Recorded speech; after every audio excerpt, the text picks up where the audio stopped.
Sa mundo ng volleyball, congratulations sa Alas Pilipinas! Nakuha ng Nationals ang bronze medal sa 2024 ABC Challenge Cup matapos nitong masweep ang Australia.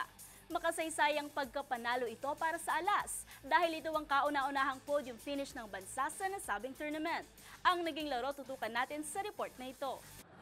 Isang sweeping victory ang naitala ng Women's Alas Pilipinas para makuha ang bronze medal kontra Australia sa 2024 AVC Challenge Cup.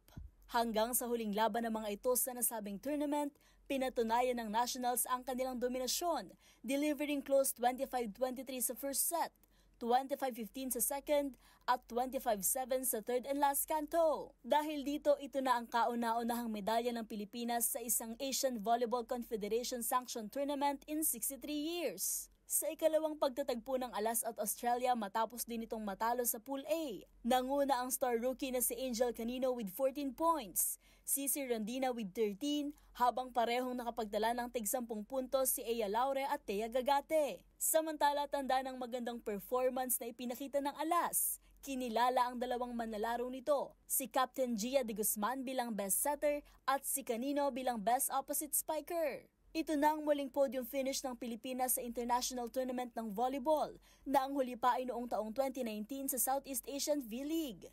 Samantala, ang kupunan ng Vietnam ang nakapagawi ng gold medal matapos talunin ang Kazakhstan sa finals.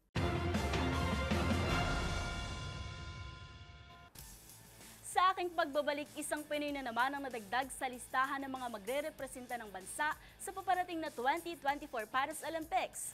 Kung sino siya, tutok lang sa MBC TV Network News.